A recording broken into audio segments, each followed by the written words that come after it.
Hi, I'm Robin. I'm 14 years old and I went through a really extreme event that I can't tell anyone about. Not even my friends and definitely not my family. Everyone would think I've gone completely insane. If someone had told me this story a while ago, that's exactly what I would have thought. And nothing could have convinced me otherwise. The thing is, I have an extraterrestrial friend with whom I've spent the most incredible 2 days of my life. He definitely changed me. It happened on a Saturday, a few months ago. I'd been at my friend Tom's house, and it was very late when I started to head home. Suddenly, there was some sort of capsule in front of me. I crouched down, thinking it was a container or a toy, but it was too dark to see.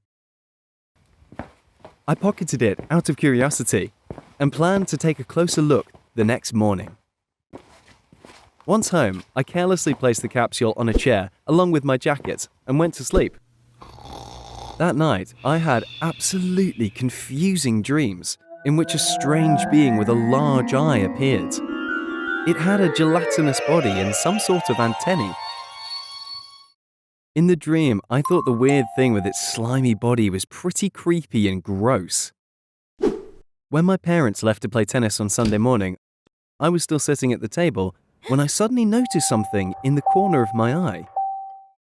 Easy, easy, it's all right, I guess I said to myself, and looked at my left shoulder. There it was, looking the same as in my dream. The thing rolled over my arm onto the table and looked at me.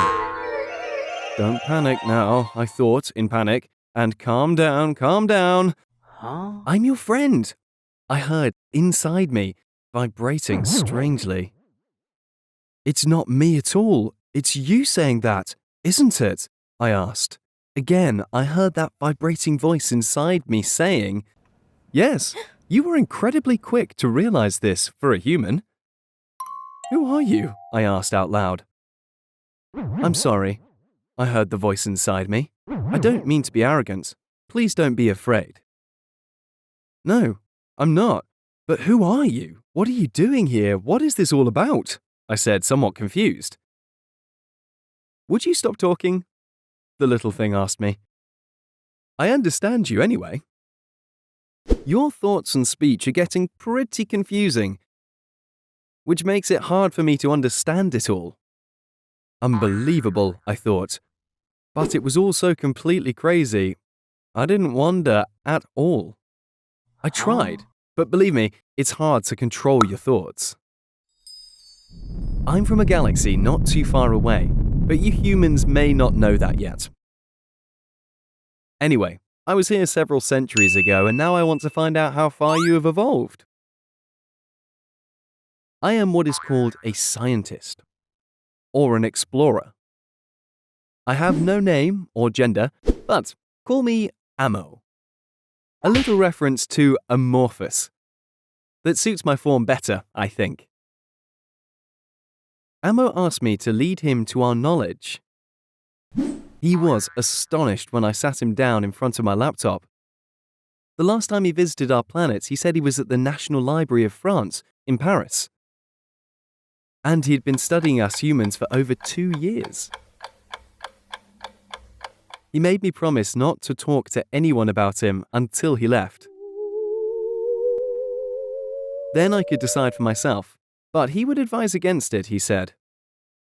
My head was a big mess, but I decided to go on this adventure. And I was sure in a deep and strange way that I could trust Ammo. He stayed on the laptop all day, while I went with my parents to visit my grandparents. Ammo had also stayed on the laptop all night. Then, in the morning, he wanted to go to school with me in my backpack. I asked him what he had discovered tonight, and he told me that, to his understanding, we humans had made a major leap in our development after his last visit. But he found the pervasive aggressiveness, which he said is only a characteristic of primitive species, completely incomprehensible. It is illogical and totally destructive, he said. You are continually destroying everything you've built at great cost. Aggression is never part of a solution. It's always just another problem. The most evolved species otherwise invariably seek collective and creative solutions. I probably won't stay long because humans as a whole are not at a point where I can recommend contact with you to my planet's society. I was speechless, but we had already reached my class as well. Tom asked me if I wasn't awake yet. I mumbled something unintelligible and he explained that there was a math test coming up. And suddenly I remembered that my parents had still asked about it at dinner. I silently asked Amo to be quiet now, to which he commented with, "All right, I'm busy." Barely 2 minutes later, the test began, and fortunately, I was able to glance at Tom's paper from time to time. The rest of the school day passed quickly, and what I wanted most was to get away to continue talking with Amo. Tom asked me if we were going to do anything later, but I just said, "Not today, I have something to do," and ran off in another direction. When I asked Amo what he had done at school, he said, "I found that you guys think very negatively. You are hardly attentive or kind. For example, your friend Tom got mad at you for copying him without asking. And you got mad at him for not taking his arm off the table to let you see his work better. But in reality, he was disappointed that you hadn't answered him yesterday and that you were so weird this morning. In fact, you barely noticed him at all. The same was true of the others in his class, and his teachers as well. Very unfortunate." I had to think about it for a while.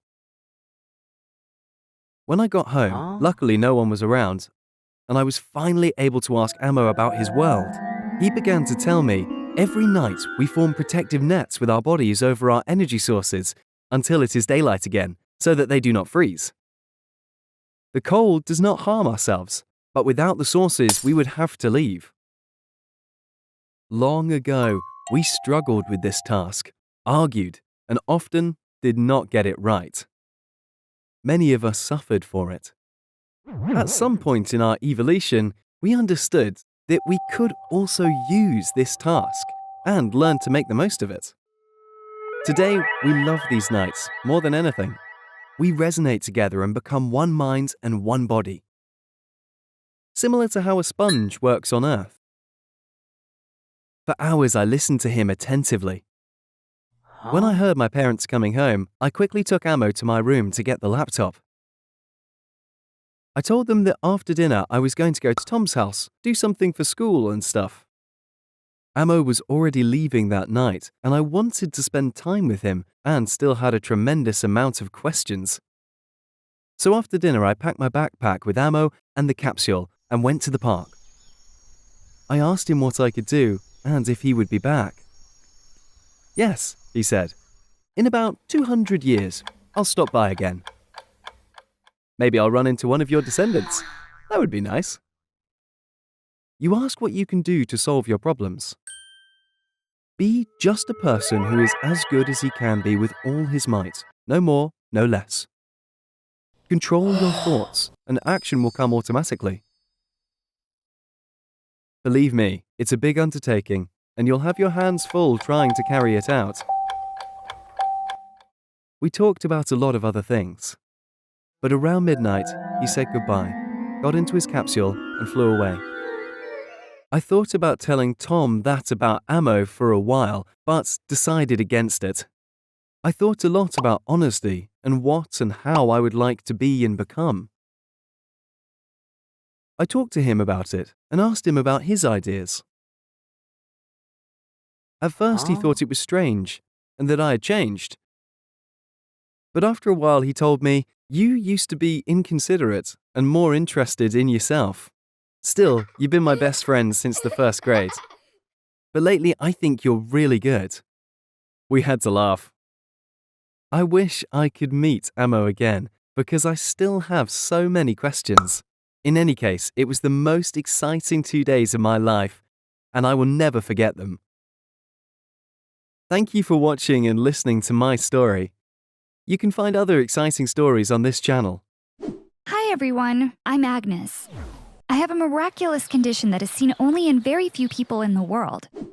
When you find out what it is, I'm sure you'll be very surprised and will probably wish you had it too. But please wait until you hear the whole story.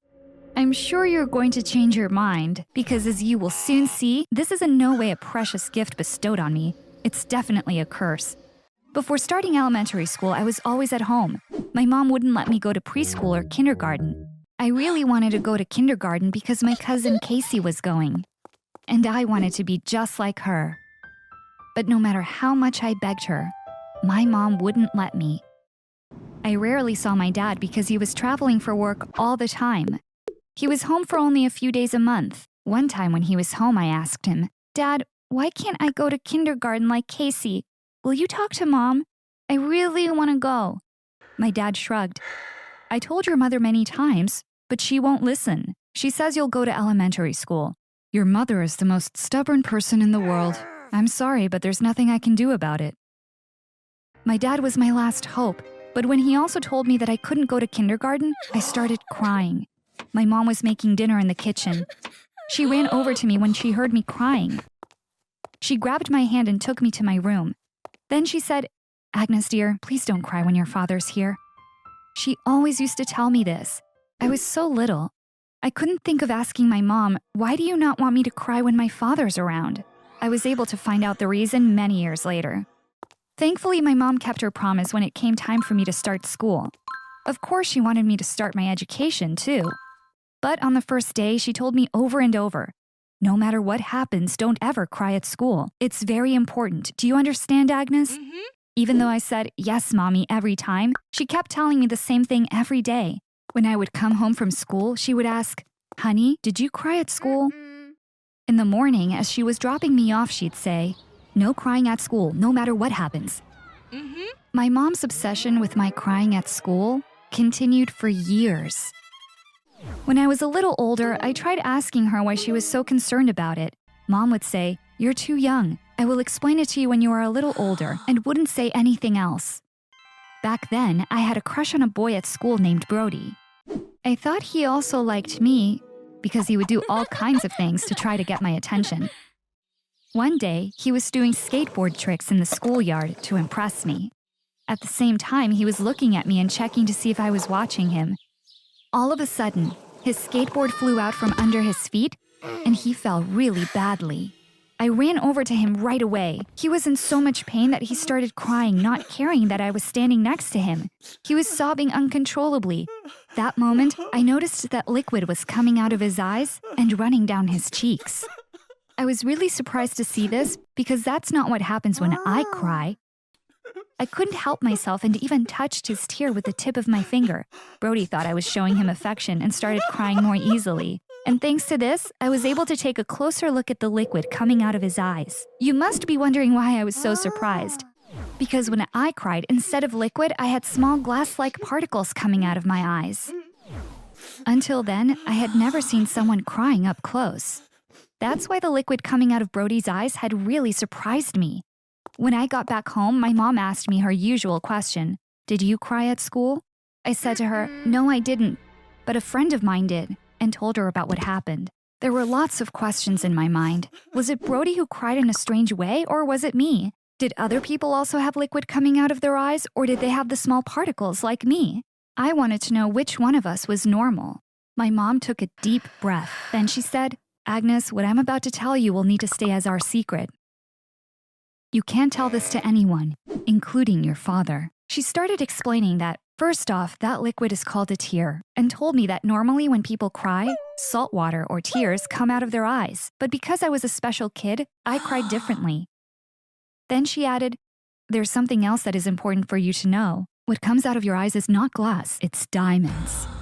That was the day I found out that diamonds are very valuable. They're so valuable that if we sold the little diamond crumbs that come out when I cry, we could buy a luxury home. I couldn't believe what I was hearing. "So why don't we?" I asked. My mom said, "Because if people find out you're crying diamonds, that might have really dangerous consequences." "What kind of dangerous consequences?" I asked. And my mom said in a worried voice, "Agnes, bad men might kidnap you. Then they'd force you to cry all the time so that the diamonds come out. The mafia may hold you hostage every single day of your whole life." Even though I was young, I understood the gravity of the situation. I promised my mom that I would never mention this to anyone ever. This would be our secret. About 4 years after that conversation, my parents were involved in a car crash. My dad did not have any serious injuries. But despite the doctor's best efforts, my mom didn't make it. I felt like I was in a bad dream. I wouldn't be able to see the most beloved person in my life anymore. Despite my grief, I kept the promise that I had made to her. Not even one speck of diamond came out of my eyes at my mom's funeral. I didn't cry at all. People probably thought that I never cried because I was in shock, but that wasn't the case. The truth was that every minute I was alone, I spent crying for my mom. I was putting the small diamonds that come out of my eyes into a bag and hiding them in a closet in the basement. The basement was the safest place in our house because nobody had used it for a long time. I didn't collect the diamonds because I wanted to sell them. I had to hide them because my secret would be out if someone had found them. Because I couldn't stay home by myself, my dad had to stop traveling. He got transferred to another department at work. I told you earlier that my dad and I didn't have the best relationship. I thought that was because we spent too little time together, but it turned out that wasn't the reason. Now he was always home, but still, we never became very close. 4.5 months after my mom's passing, my dad said to me, "There's someone in my life. I'm thinking about marrying her." I was obviously shocked, but I couldn't say anything, so I just nodded. Now I had a stepmother. I was so sad that my dad had gotten married so quickly, and his new wife didn't seem like a nice person. And if that wasn't enough, my stepmother had a daughter named Nancy, and she was just like her mom. It didn't seem possible for me to have a relationship with them. I understood that from now on, I was a stranger in my own house. After they got married, my stepmother and her daughter moved in. Thankfully, our house was big enough.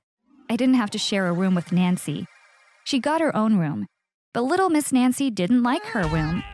My friends come over for slumber parties all the time. Agnes's room is bigger. She should move into my room, and I into hers, she said.